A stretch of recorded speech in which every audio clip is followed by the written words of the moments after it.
In today's episode of the podcast, we are talking all things account management, and I am joined by Jenny Plant from Account Management Skills.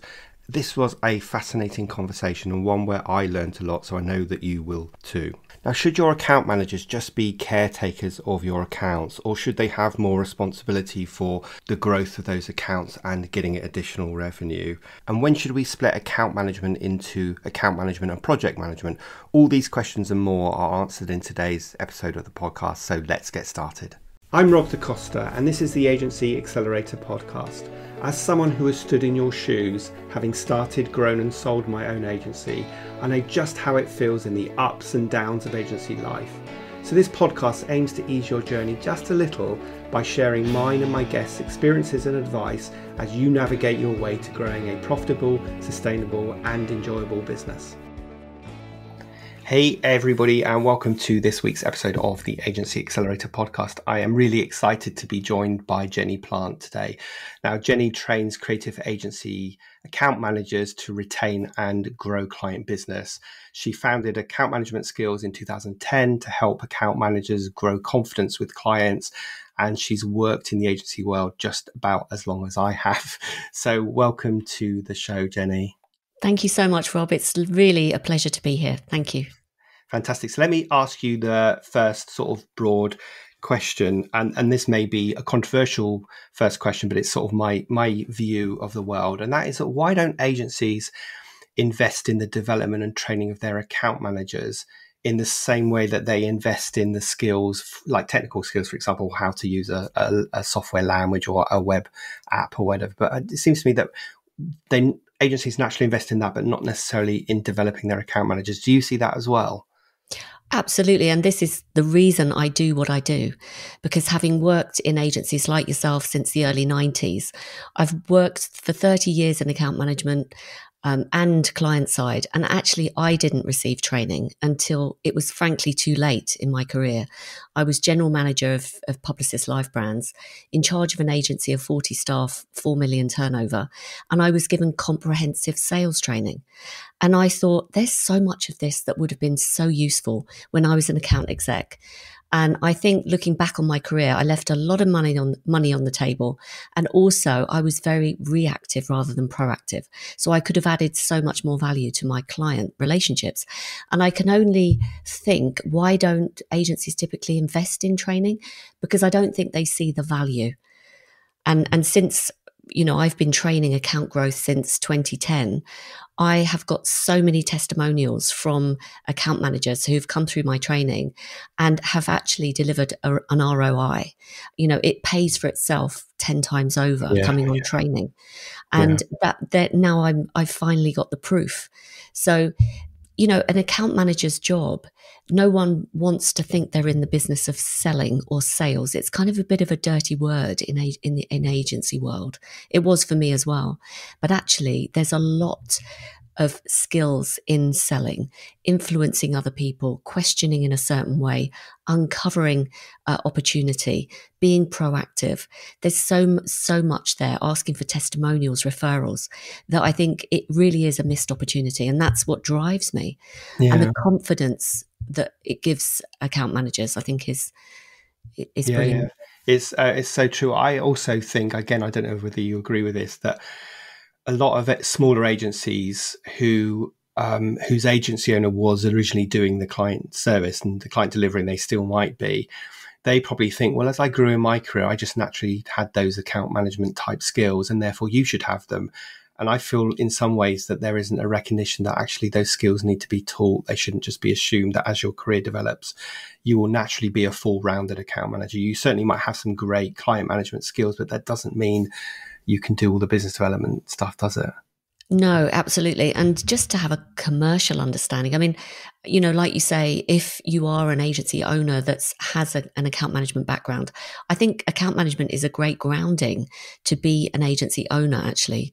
And you're probably really good at retention and growth of clients naturally yourself. But I agree, if you want your team to be the same, I think an investment of time, coaching and guiding is really really is going to pay dividends. Yeah, and like you say, you're going to get a good return on investment. So before we jump into some more details about that, let's just kind of give a definition to what we think account management is, because perhaps that's where the problem lies with a lot of people, in that they see it in a very kind of client service way only. So how would, if someone said to you, how would you define an account management role, what would you typically say? Before I define the account management role, I think there are actually two types of account manager. One is what I call a hybrid account manager, who's actually doing two jobs.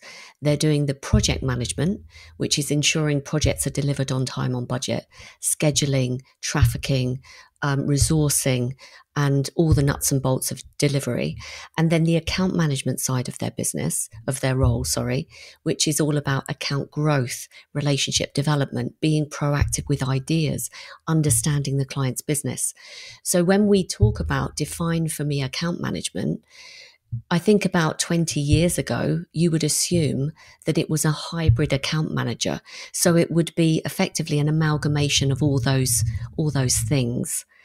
But nowadays, over the last 10 years particularly, as we've become more digitalized, many agencies now separate the roles. So they have a project management team and an account management team. So in answer to your question, an account manager's remit is to nurture and develop and grow the existing client relationship. Yeah, so that I really want to dig into that in a moment, because I think it's really fascinating about that split and when does it happen and who does what. But before we do that, I think for a lot of smaller agencies who are hiring their first account managers, they are going to be looking for that hybrid role. They're going to be looking for someone who can deliver the work.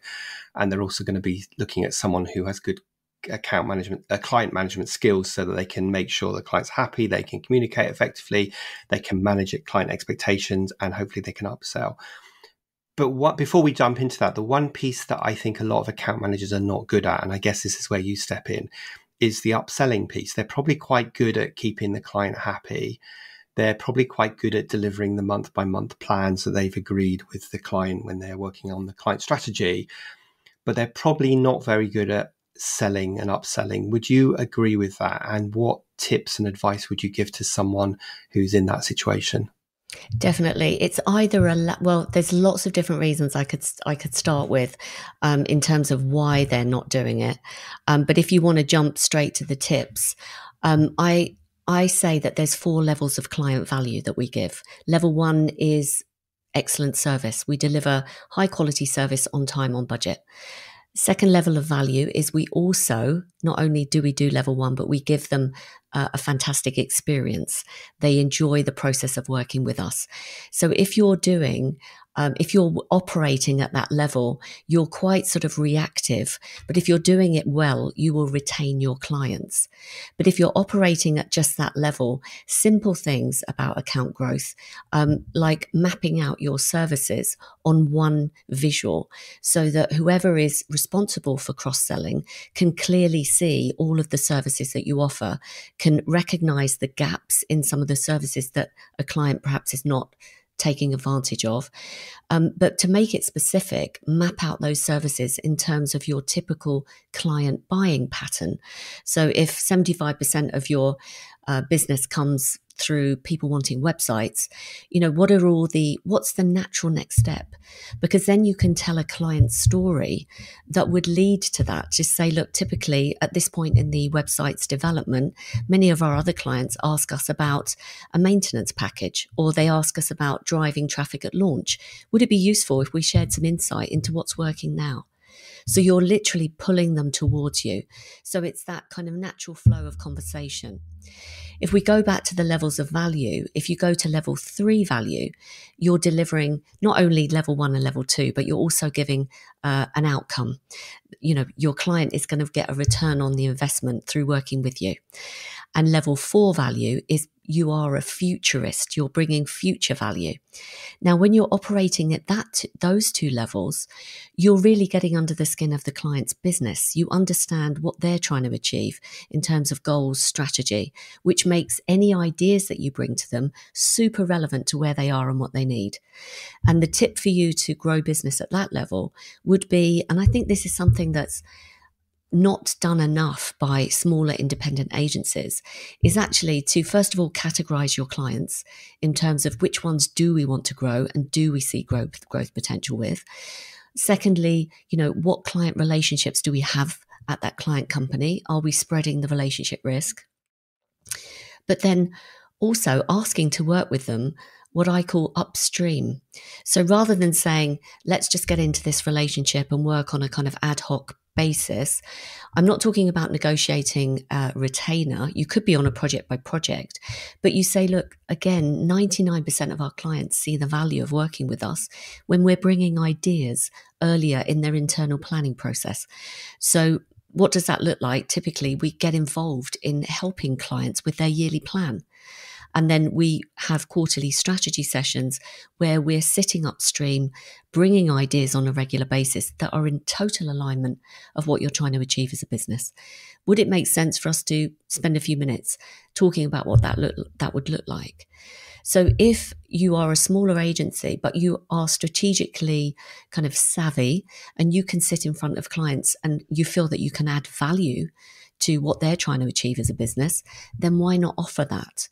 And that ultimately is the position that you want to play in. Yeah, there's so much in what you've just said that I want to unpack. So I really love those 4 levels. I've not seen it sort of outlined like that. So I hope everyone listens to that and really, I feel like there's too many account managers that operate at level 1 and 2, and that's all they feel they need to do. And they're not very good at operating at 3 and 4. Now, if you don't operate at 3, which is being that outcome focused, like we're getting outcomes for you now, then you're going to have a high turnover of clients. Too many people focus on the bits and bytes of what they do. They like their monthly reports include all the tasks that they've done. But actually, I always say to people, the clients don't really care about that. They care about an outcome. And if you're not reporting and understanding what the outcome is, then you're likely to lose the client in the long run, even if you feel like sending them a massive list of tasks you've done is going to somehow justify the fee. Well, it isn't, because the clients don't care about that. I think we also need to make sure, and it's a cliche, but it's so true, that we are positioning ourselves as a tactical partner, a strategic partner rather, with our clients and not a tactical provider. Because if we're seen as just a tactical provider, we'll never be able to operate at that strategic level and work upstream. And we are seen as very commoditized, and therefore people can swap us in and out. Whereas if we are a strategic partner, then there's nowhere they'd want to let us go. So I think that is really, really key. And I think the other thing I wanted to say is that we need to remember that often clients buy us for one specific thing. Like if we're using your example, they might need a new website. So they say, right, you are a great web design agency, so we're going to hire you. And they will see you as the expert in that particular subject matter. But unless you are proactive at telling them, actually, we do hosting and we do maintenance and we can do SEO and we can do optimization, unless you are finding the right times to tell them that, they will never see you as experts in those areas. And when you try to tell them too late, like they tell you one day, oh, we're hiring an SEO agency, and you're saying, yeah, but we could do that as well. It's sort of too late, isn't it? The horse has already bolted. So there's some just fantastic points that you made there. And I also love the categorization of clients as well. Yeah, I agree. And there was a few things that you said that I want to pick up on, because, if you can categorize your clients, and I call them platinum clients, and I have a categorization matrix, but essentially if they've got high growth potential, i.e. they're in a high growth sector, they're opening offices internationally, they're making new hires, they've got a strong pipeline of products coming through, that is a high growth potential business. And then they've got money to spend, then that's your platinum. And like you said, Rob, why not from the outset, if you are leading them in the sale, which is your area of expertise, I know, but you could say from the outside, this is our policy of working with our clients. We get involved in your yearly plan. We have strategic workshops, because typically our clients tell us that they like us as the experts in our field to leverage the understandings we're having with working with other clients and sharing them with our clients on a regular basis. There was an industry report done by a company called Relationship Audits and Management, who specialize in auditing relationships. And when they ask clients the question, would you like your agency to leverage the understanding they have working with other clients and share it with you? 100% of clients say yes, but less than 20% of agencies actually do that. So again, if you feel uncomfortable sort of saying, well, we do this, we do that, using first person language, first person I, us, we, our, it's very salesy. Tell a story about what you're doing with other clients. Other clients have said that they benefit from working with us because of our SEO capabilities or, blah, blah, blah. And that kind of leads the client nicely without feeling that you're being salesy. Yeah. I think one thing is we almost need to remove the term selling, because that's what scares a lot of young account managers. They think, I'm not a salesman. That's not what I've trained for. That's not what I do. And it's like, well, no, you're not really selling. You're having conversations and, you're telling your client what you think will help them and what you can do to help them. And if there's a natural fit, that's going to become very evident. So stop thinking about selling and start thinking about, talking, communicating. Well, this was actually in a Gartner report at the end of 2019. There was a big industry report among 700 business-to-business organizations and 650 account managers. And this was not our industry specific, but it was all about why account growth is so difficult, because it's not, unique to us. This is typical. And they asked the question to the account managers, what does it take to grow an account? And you know what the majority of the account managers said? They said, well, we need to go above and beyond on service, which, like you said, Rob, it's all about, delivering service, being reactive and keeping the client happy. That's maintenance activity. And they concluded that actually what moves the needle is to have client improvement conversations. And the way they broke that down was paint a picture of your client's future business, have a unique critical perspective, and deliver a return on the investment for the relationship.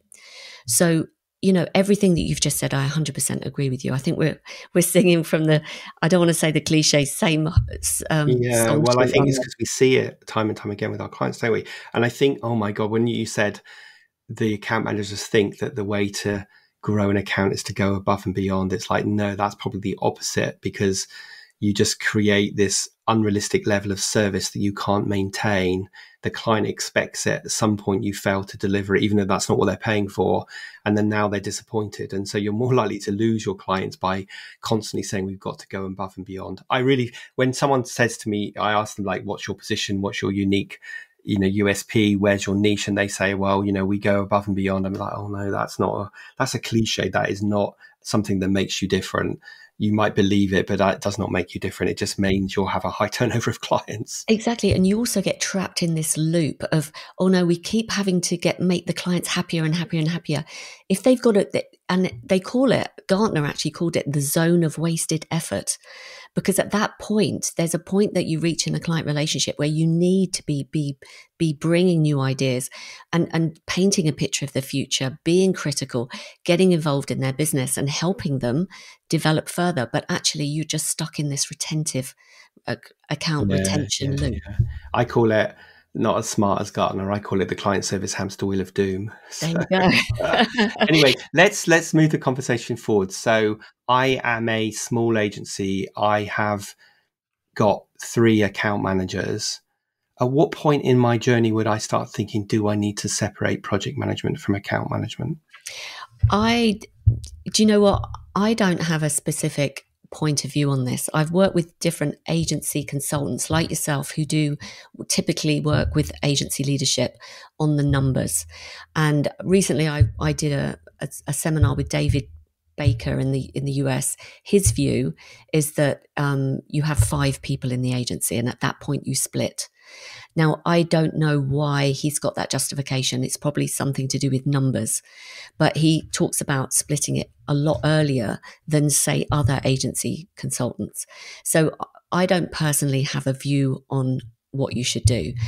But if I work with an agency, I typically look at their natural behaviors as well, Rob, because what I learned through working with David was he's actually gathered disc profiling data on account managers and project managers. In fact, every agency role since 2008.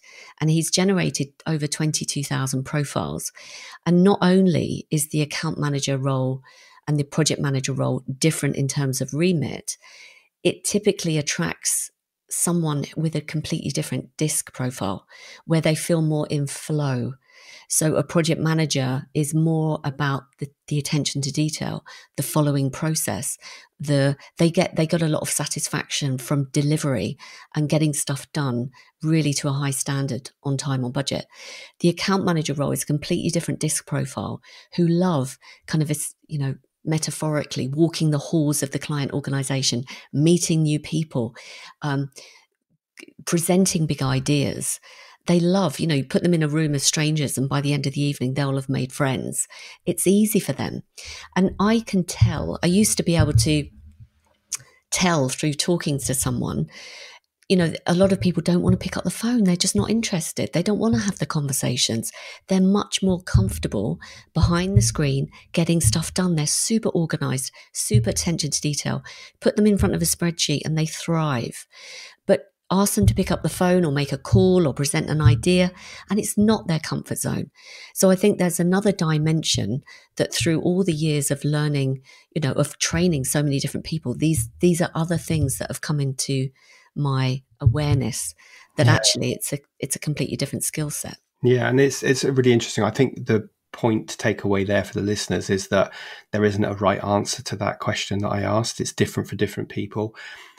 So if you take a typical example, like for me, let's say I'm working with a PR agency. They've grown and they've got, say, 7 or 8 staff, and those staff consist of the leaders, but also, say, some account managers and a couple of account directors. And we were having that conversation with them about, well, when do we split this up? That would be quite a difficult one, because the question sort of becomes where the subject matter expertise lays. Because in their current setup, the subject matter expert is the account manager who's managing the account, but also delivering the work. So we're now looking at splitting that. Then where does the subject matter expertise stay? Well, I'm glad you brought that up, because again, one of my observations is splitting the AM and PM, in my experience, isn't as easy for every type of agency. So it's really clear cut in the majority of kind of pure digital tech businesses, app development, etc., business digital transformation. But when you're talking about PR agencies, and even to some extent strategic agencies, where the people managing the client relationship tend to be the strategist, and they tend to be working very much upstream with clients, it's not as easy to pass off any kind of projects. I would still say, though, there is a big reason to do it. I was working with an internal comms agency in the States, for example, and they split the roles 5 years ago. And I interviewed them for my podcast. And one of the things that came out of that was profitability went through the roof as soon as they did it, because the person managing the client relationship and the strategy work is not keeping track of hours. It's not making sure that they're flagging to the client, or we've gone over budget, or we're going to need to do a change order.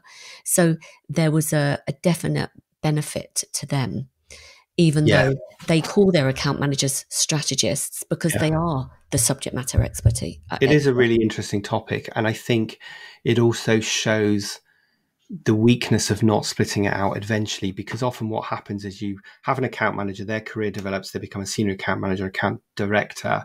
They're targeted with client growth, they're targeted with new business, and they're often not very good at it. And I've seen this time and time again where the agency owners get frustrated because their account managers and account directors are not good at business development. And that's because they're the people that, as you described earlier, that like sitting behind the screen and doing the work and all the rest of it. They're not necessarily the salespeople who are the ones that would be able to walk the halls, as you said. So then what they do is they hire business development people. And I've got to say, my personal view of this is that 9 times out of 10, they fail because they are good in the interview at selling themselves and they're not very good at actually doing the job. So there's a lot to unpack there, which we won't have time on.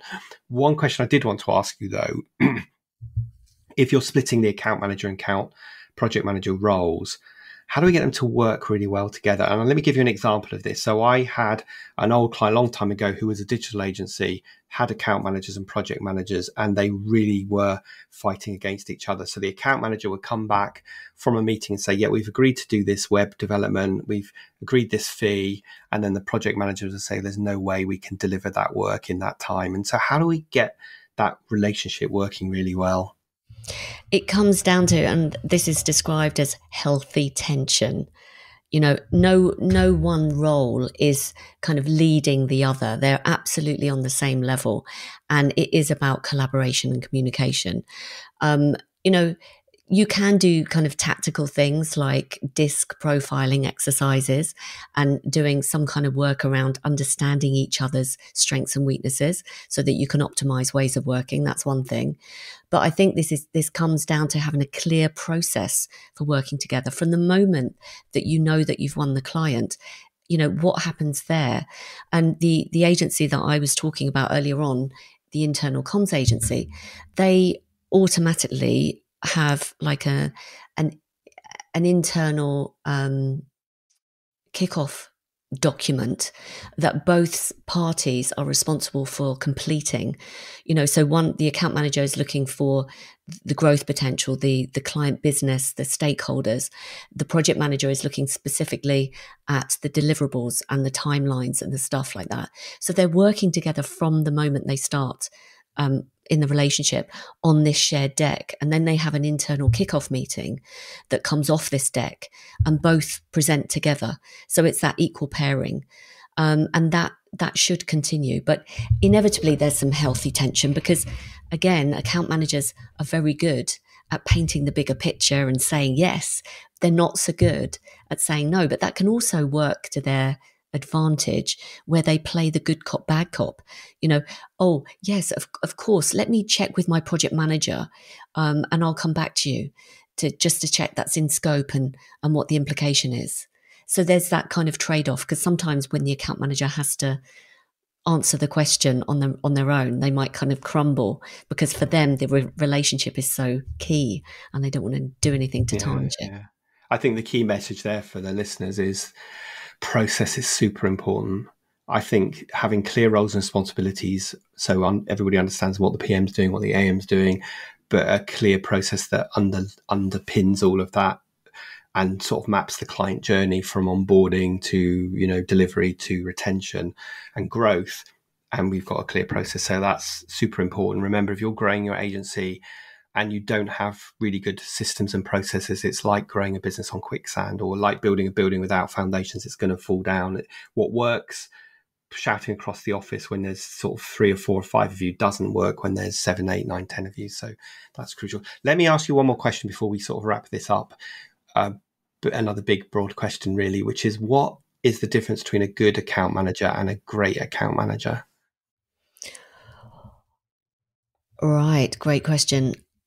Do you know what? I think, Rob, and this has just come to me, but I think coachability. Okay. A great account manager is always learning. They're hungry. They're curious. So, for example, in their personal time, they'll be reading Marketing Week or they'll be following, you know, if they've got a PLC as a client, they'll be downloading the transcripts from the quarterly investor relations meetings just to understand what the CEO has said about where they're going to be investing their money next year. They'll be kind of listening to podcasts like your own, reading books. You know, there's a great book called The Art of Client Service by Robert Solomon. There's other books about sales and selling. So, do you know, I would say it's coachability.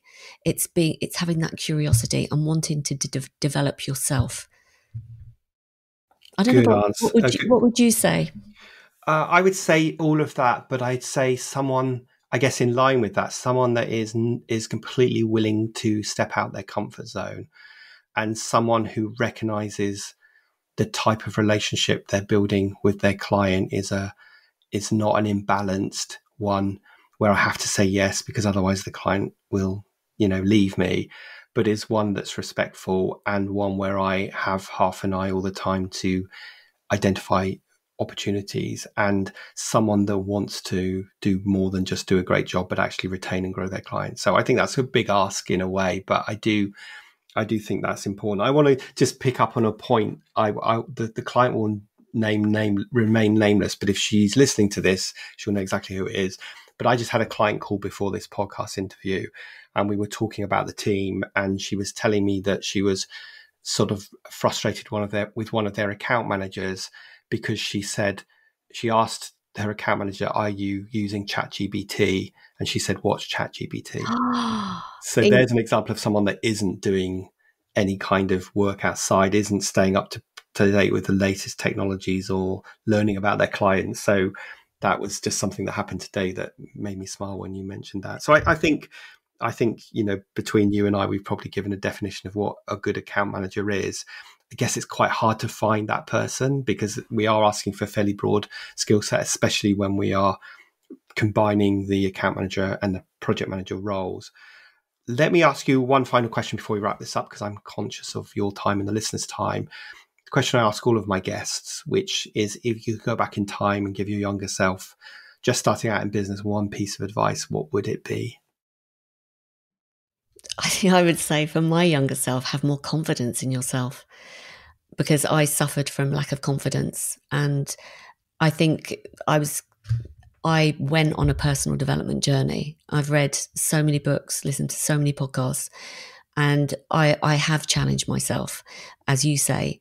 And I think that's enabled me to feel a lot more confident. So I used to underestimate myself. And when you're sitting in a meeting and you're thinking this doesn't feel right, but I've got low self-esteem and I don't want to say anything.